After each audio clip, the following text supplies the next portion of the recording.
The Easter weekend job. The corridor smelled faintly of dust and metal. Hatton Garden did not need to announce what it was. Narrow streets, reinforced doors, windows that revealed nothing unless you already knew where to look. Jewelry moved through these buildings in quiet transactions, boxes carried under arms, safes opened and closed without spectacle. Value here did not glitter. It was stored. The building at number 88 sat among others like it, unremarkable at street level. A lift, a stairwell, a basement vault beneath concrete and steel. The vault did not rely on a single barrier. It relied on thickness. Layers of wall designed to resist intrusion not for minutes but for hours. On a Thursday evening before Easter, the building settled into stillness. Inside, a man checked his watch more than once. Not out of nerves, but habit. Years of working with time had trained that into him. Another man moved slower, carrying tools with a familiarity that came from repetition rather than strength. These were not young men. Their movements were measured, not hurried. The building closed. The street emptied. And the time they had been waiting for began. The plan did not start that night. It started with access. The first problem was the vault's location. Underground, behind reinforced walls, accessible only through controlled entry points. The door itself was secure, but the walls around it were designed under a different assumption, that no one would spend the time required to breach them. The solution was not to challenge the door. It was to go around it. The crew identified a shaft adjacent to the vault, not a direct path, but close enough that with the right tools, the wall between could be breached. The plan shifted from keys and codes to drilling and cutting. They acquired a core drill. Industrial, heavy, capable of cutting through concrete in controlled increments. The kind of tool that did not belong in a place like this, but could be brought in piece by piece without drawing attention. The flaw in this approach was time. Drilling through reinforced concrete was not quiet, and it was not quick. The plan depended on hours inside the building without interruption.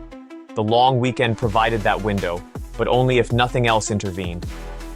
The commitment came when the equipment was moved into place. Once the drill was inside the building, the plan had weight. It could not be abandoned without risk. The second problem was power and control. The drill required electricity. The building's systems monitored usage.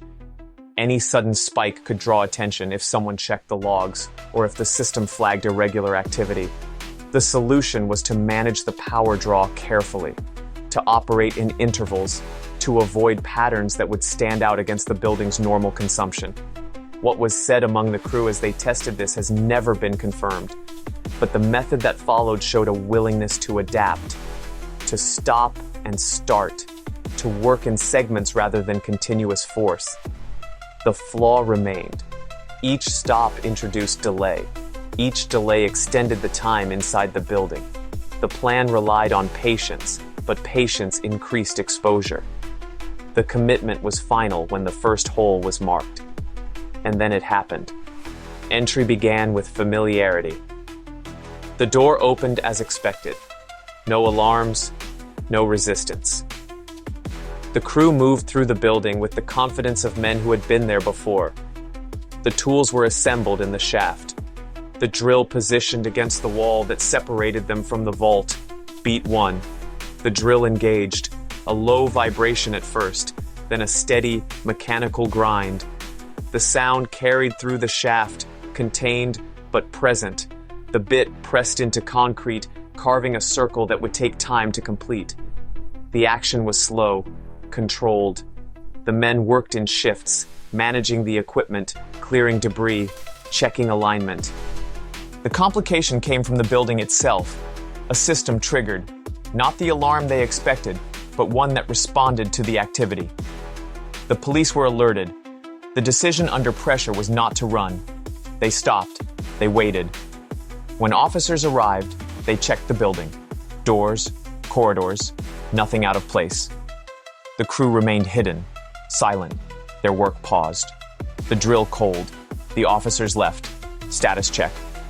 The plan had been interrupted, but not exposed. The window remained. Beat 2. Work resumed. The hole deepened. Concrete gave way layer by layer. The drill bit had to be replaced, adjusted, guided to maintain direction. Each inch gained brought them closer to the vault. Time stretched. Hours passed in increments measured by the drill's progress. The complication was physical. The strain of operating the equipment, of maintaining precision over long periods, began to show.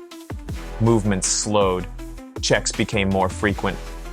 The decision was to continue through fatigue, to push until the breach was complete rather than risk another pause that might invite attention. Status check. The wall was nearly through. Beat 3. The final layer broke. A circular opening appeared, just large enough to allow entry. Beyond it, the vault interior. Rows of boxes. Metal surfaces reflecting the limited light. The crew moved through the opening one by one. Inside, the task changed. From cutting to collecting. Boxes were opened, contents removed. Bags filled with items that had been secured behind the wall they had just breached. The complication was selection.